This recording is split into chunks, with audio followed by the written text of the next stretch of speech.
Today on LA Currents, Nisei Week, a celebration of Japanese culture and heritage, has been ongoing here in Los Angeles for 81 years. The president and this year's festival queen join me to discuss the legacy and the importance to the community. Later, I sit down with a remarkable young dancer, Adrian Mitchell. From his first dance steps to performing with the premier Russian ballet, his journey is an inspiration, and he continues to inspire with his nonprofit organization, Dance in Color. But to start, it's hard to believe that it's been 30 years since we first heard of Homeboy Industries, a groundbreaking and much-needed resource for gang members. Now internationally recognized and emulated, I talk with the founder, Father Greg Boyle.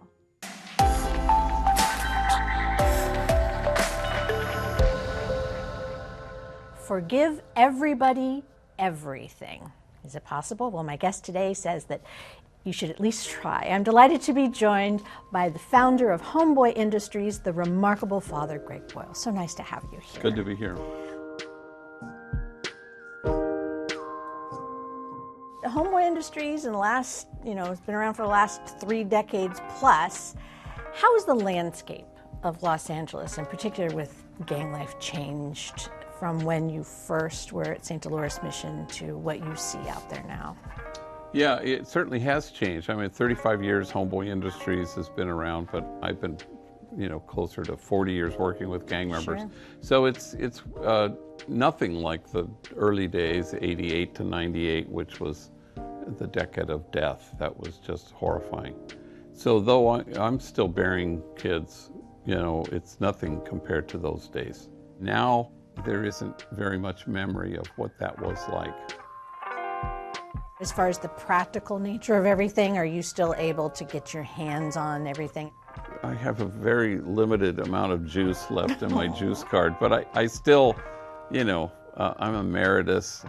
And then the homies have kind of stepped up. So, the executive, assistant executive director, vice presidents of programming, that kind of thing. They're all gang members who've come up through the program, and now they run the place. So if I step back, they'll step up. How do you make sure that all those people that have been impacted, affected, stay that way? Yeah, well, you don't, Oh. Yeah, it's a little bit like rehab. Somebody goes to a rehab for drug addiction or alcohol, and, it's kind of on you. No amount of me wanting that guy to have a life is the same as that guy wanting to have a life. But then it becomes sort of part of the air you breathe. And then Homeboy is a touchstone. You come home as anyone would go home, to kind of revive a sense of belonging and I'm okay. And that happens all the time here. And, just last week, I had 2 guys come in on the same day, and I go, what are you doing here? Well, they were all there just to get their fix, people knowing their name and paying attention to them and hugging them. And then they're good. Maybe they don't find that so much at their current employment. But once somebody discovers that loving is their home, then they'll never be homesick. Yeah. And so you want them to carry that with them, whether they're working at Homeboy or not.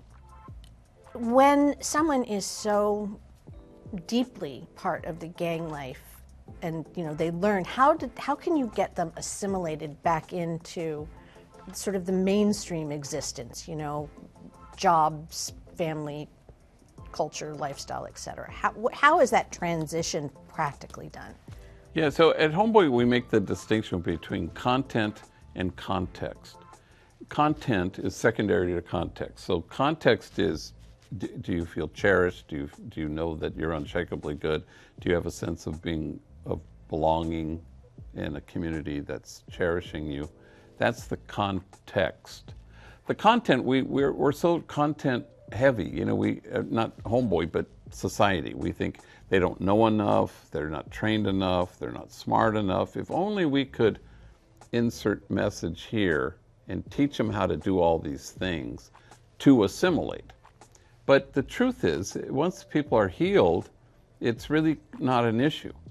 Once you've come to terms with what was done to you, and what you've done, then you're at a place where you go, oh yeah, I can work there and I can work there.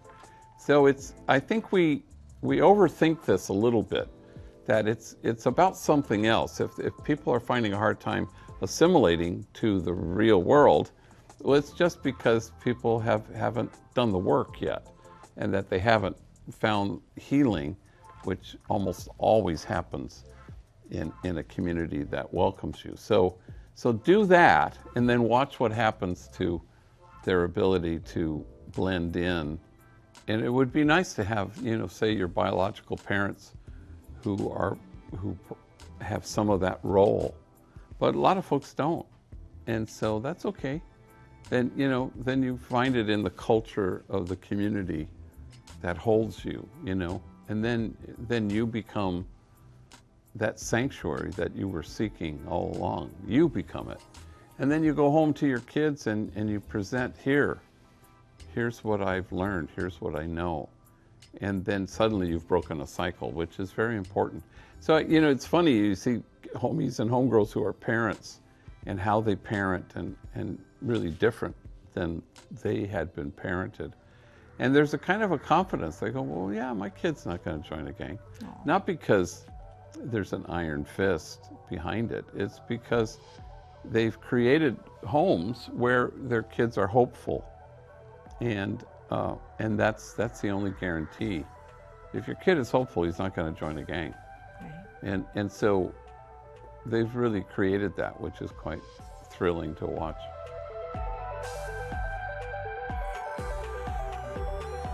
I know you've spoken a million times that there's no actual success that you want to pin anything on, that it's a constant, it's a journey. And as I said, forgive everyone for everything. There's a lot of forgiving that has to be done over and over again. What's your dream for not just the organization, but in general with, these people who have suffered so much trauma? Yeah, I mean, they're all so remarkable. I mean, just spending 2 hours right now in my office, you're aware of what they carry. You stand in awe, affectionate awe at what they've had to carry, rather than in judgment at how they carry it. And so, but just extraordinary things. I mean, things that I've never had to carry in my 69 years of living. So I'm just, it's a remarkable kind of thing. And yet, they're able to stay so gracious and loving, and the room brightens when they walk in, even though they're navigating things that are quite difficult.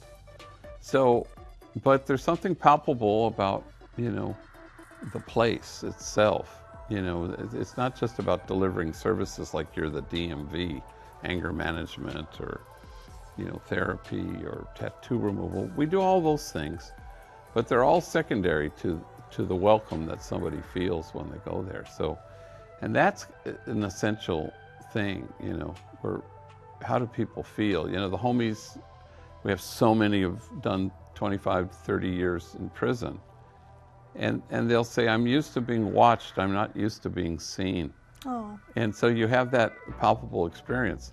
So much so that in the old days we would fret if, would somebody, if they get popped or go get arrested or get high or relapse, will they come back? And we would lament that.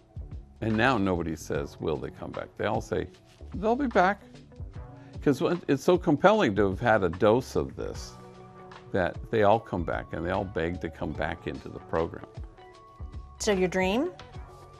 Yeah, I don't know. You don't have one? I don't know if I do it that way. I mean, I just want to put one foot in front of the next. I don't have conquer the world dreams or,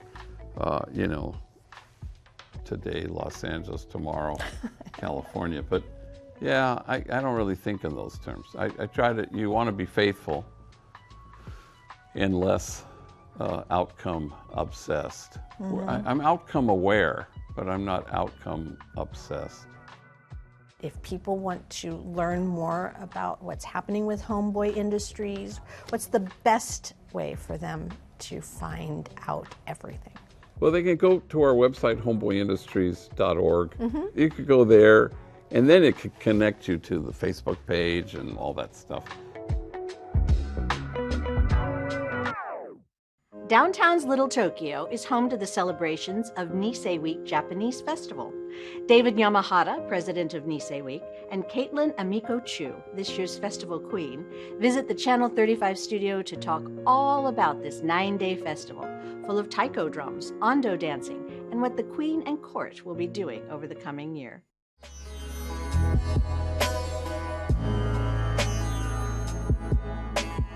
Well, it began in 1934 in the middle of the Depression in order to help celebrate and support Japanese American communities here in Los Angeles. And now it's blossomed into a remarkable festival, the Nisei Week Japanese Festival here in LA. And I'm delighted to be joined by this year's president, David Yamahata, and this year's queen, Caitlin Amiko Chu. So nice to have you both here. Thank you. Yeah, thank you. Why is the festival at large important to the Japanese American community here in Los Angeles? The biggest thing is for us to meet our mission, which is to share the Japanese and Japanese heritage and traditions with the diverse communities of Southern California. And we really stress the diverse communities because it's not just for Japanese Americans, it's for anybody that wants to have the opportunity to see about the traditions and the culture of the Japanese.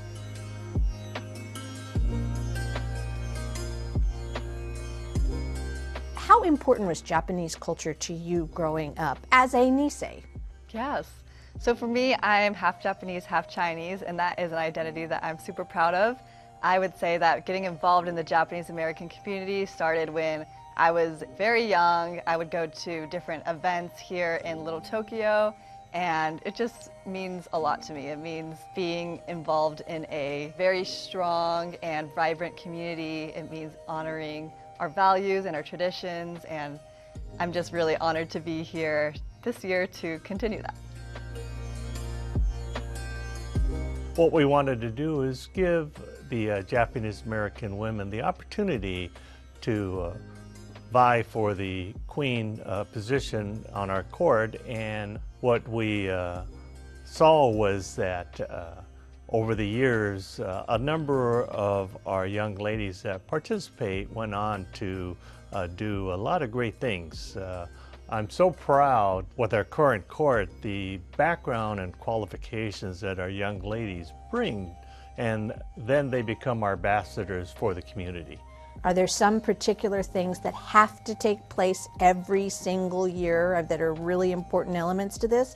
Obviously the court, but you know, there are other things that must be there, if not ballroom dancing and tuxedos, something else? Well, we have a number of events that have been traditions since the beginning, not only the coronation, but our parade. It's an opportunity for different dance groups. So we have veterans that come out, we have the Boy Scouts that come out that participate in a parade. We also have different award events that go on during the week, and the awardees have an opportunity to ride in the parade as well. We've actually had some very notable people that have participated in our parade. Yes, like? George Takei from Star Trek, Pat Morita from The Karate Kid, Tamlin Tamita was in The Karate Kid too, and she's actually a former queen, which again inspires our young ladies to strive toward becoming a queen on our court and so forth. Also too, Tommy Lasorda was part of our parade.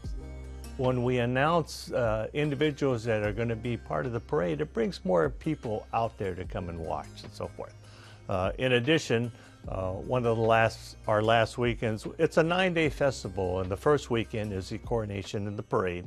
The second weekend we have a plaza festival, and then our closing ceremony, which is an opportunity for the public to come out and do Ondo street dancing.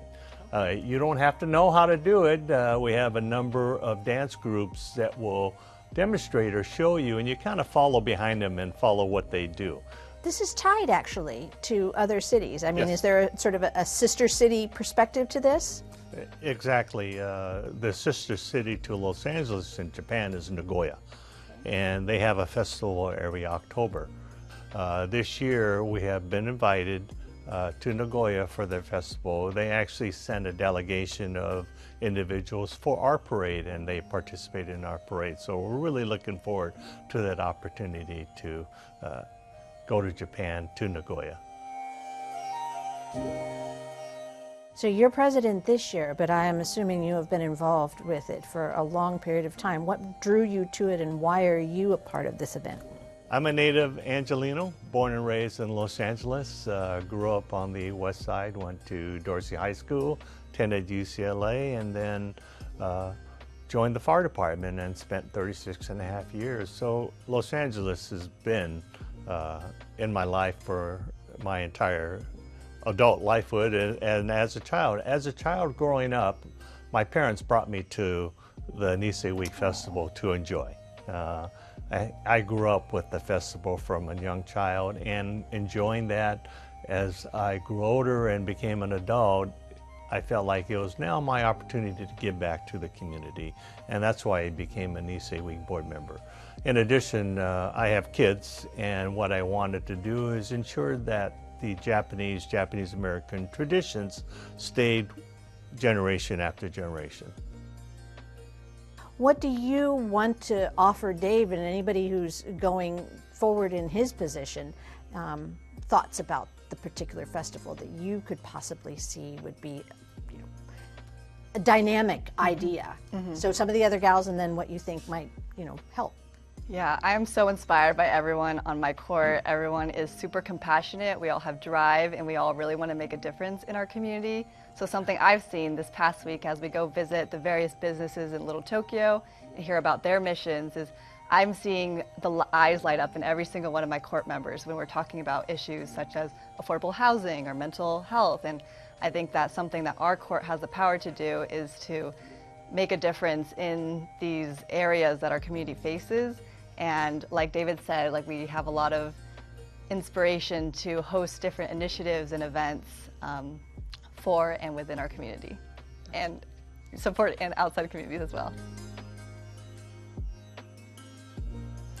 So through the years that you've been able to witness, things have, I'm sure, ebbed and flowed and changed. But, you know, what has changed and what has stayed the same, even though we may not be showing up to all events in Tuxes? You mentioned that.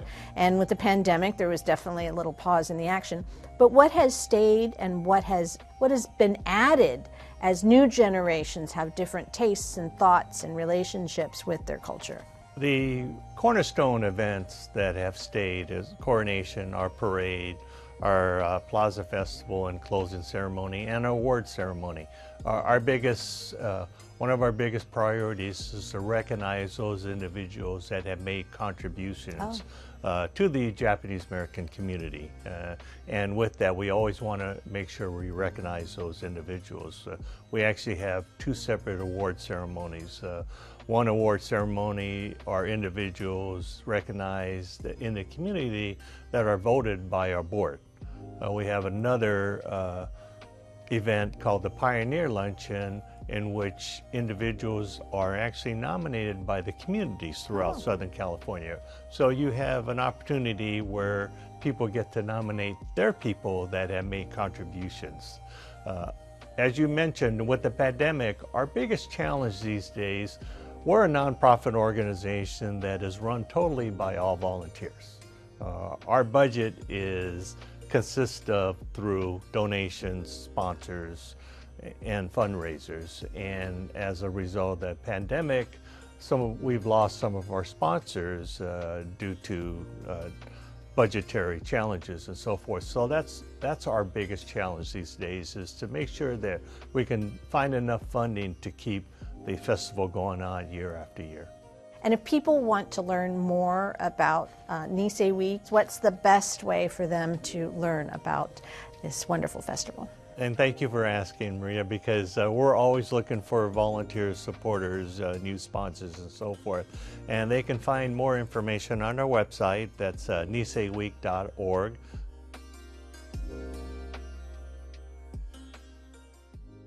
His performances have taken him around the world, and now that dancer, Adrian Mitchell, is back in Los Angeles. He's also giving back. Dancing Color is his motivational nonprofit with a mission to encourage and support underserved communities in ballet.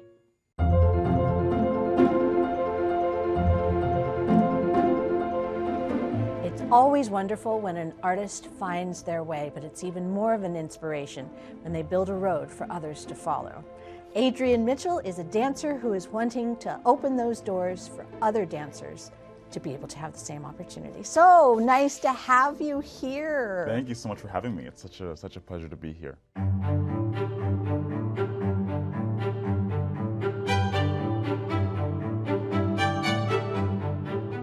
The reason we're here is because of Dancing Color, inspiring other young dancers of color to pursue the art. We created Dance in Color, which provides grants and scholarships and free educational programs targeting underserved communities, and build the programs that might allow young kids like I was to feel like they might have a chance to have a professional career in the professional ballet industry.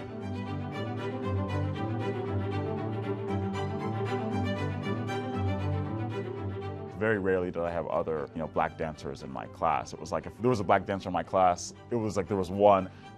So that was hard, and the art form still has a long ways to go, but I think there's quite a few people that are really making the effort.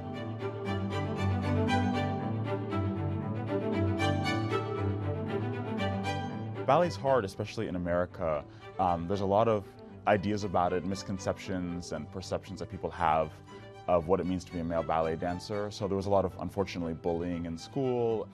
It was just difficult. So I stopped for quite a while, and I took a big kind of hiatus from the art. And then when I turned 13, I really got, dug back in and got myself on the professional track, which eventually took me to schools around the world. It's hard enough to be a dancer. It's hard enough to have done what you have done already, but why did you turn around? Why are you reaching your hand back? It was just, I remember the struggle that I went through, and I have a single mom who worked so hard to make sure I could have the training, and so I've experienced it firsthand. So to be able to provide the opportunity or to create some relief possibly for these young dancers is so incredibly rewarding. When you see the effect that you can have on these young people who are becoming professional dancers or possibly not, there's still so much value in studying ballet. We call it grace and grit. Even if you don't become a professional dancer, ballet training creates such a sense of discipline and a sense of self, which is so important to go into the real world.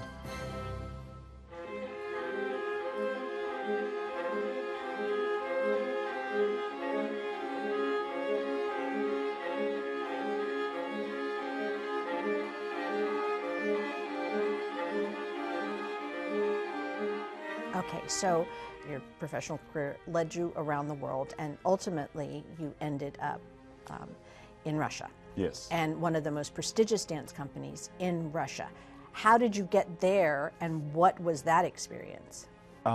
So my mom thought it was a weird kind of love of Russian culture and dance and art, like Dostoevsky and Pushkin, things that the average 8th grader wouldn't really be interested in. Or be able to pronounce. Yeah, I probably couldn't back then. But there was always that love of the dancers that were coming out of there. Of course, Nureyev and Baryshnikov. I mean, I don't think any young male dancer doesn't idolize Nureyev and Baryshnikov. And so I was invited by a man named Oleg Vinogradov, who during the Cold War and after, when the Kirov Ballet was coming over on their tours, and that was kind of, at that point, one of the biggest cultural exchanges between the countries. It was run by Oleg Vinogradov. He was the director of the Kirov Ballet for over 20 years. And he and I met each other in Florida. He invited me to visit Russia as a guest performer just for a few weeks. And I was invited to join the graduating class of the Vaganova School. I was making history, although I didn't think about it until I was there, but making history as the first black graduate of the school, which has been around for over 250 years. So it was a special opportunity, and the training was kind of irreplaceable. It was such a special moment to be able to study at such a history dance institution. I couldn't pass it up. And then I graduated from Vaganova School and subsequently joined the Mikhailovsky Theater, which is one of the top 3 companies in Russia. where we got to dance, a lot of incredible repertoire, which some of it you don't even get to perform or even see in America. So it was really a special opportunity and experience. And life changed for you and your wife, who is Yes. also a breathtakingly gorgeous dancer, with the war. And, you've spoken, a lot of people experienced an enormous amount of tragedy and continue to do so with the war, but your lives changed. Yeah. How did you adjust in your mind's eye when you came back? Because you were raised here in Los Angeles, so you know, in essence, you're coming home. Your wife is not coming home. Yeah. She's coming to a brand new experience. But how has that been internally, and how have you been able to, realize that your life will not be the same, but you can choose the life you want? Yeah. It was definitely extremely sad for us. And I always kind of mention that as hard as we had it, many people had it so much harder. But we came to a place which was, for me, familiar, but I had never worked in Los Angeles. So it was a lot of people to meet, a lot of work to build, carve out a spot for myself in the industry, which in LA is not as robust as it is in Russia or New York or European countries. The dance industry, especially ballet, here is not as huge of a deal as it was in Russia, or even as New York as it would be.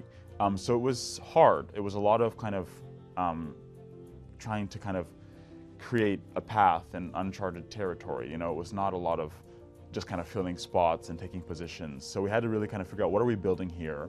Do we want to build it here? And having built Dance in Color with my co-founders since 2020, made it kind of some kind of nest that I had in LA of people and work. But yeah, it was definitely shocking to move back. All of a sudden we were just here. Why did you leave? I know you've been asked this a bazillion times, but why did you leave? We left because a friend of mine said it so well. Something was happening that we couldn't stand for, and to stay would have been almost endorsing it or saying that it was okay, allowing it. It was just kind of very easy to make the decision to go, and it happened very suddenly. I think it was like 48 hours. We had 7 years of our lives packed up and out.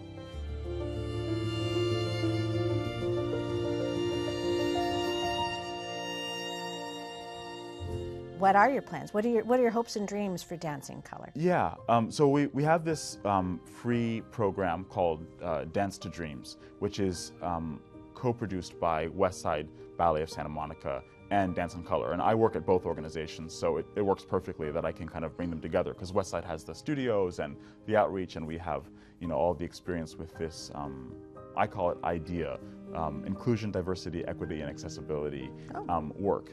So we create this program where we offer them transportation, we give them lunch, and we teach them ballet. And so that's something that we're building out into weeks, and possibly considering having one in New York and one in Los Angeles. But then also just more scholarships, continue supporting dancers and building these programs that really can change the face of dance. All right, and you still perform? I do. I perform. Only when it's really fun and that's what I want to do. Dancing is takes such a toll on your body, especially if you're doing it like I'm doing it intermittently. All of a sudden it's time to get in shape for a show, and not physical shape, but like get your body, your legs and your feet ready to go on stage.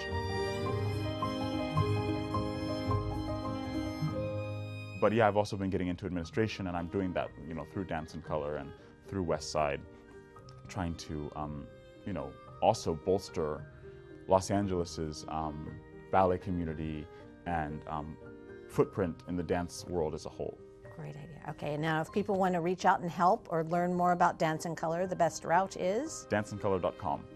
Well, congratulations, Adrian. I mean, it's incredibly inspiring in so many ways, not just to watch you perform, but to see what you're doing for future dancers as well. So thank you. Thank you so much for having me. It's been such a pleasure. Good. And that's a wrap on this LA Currents.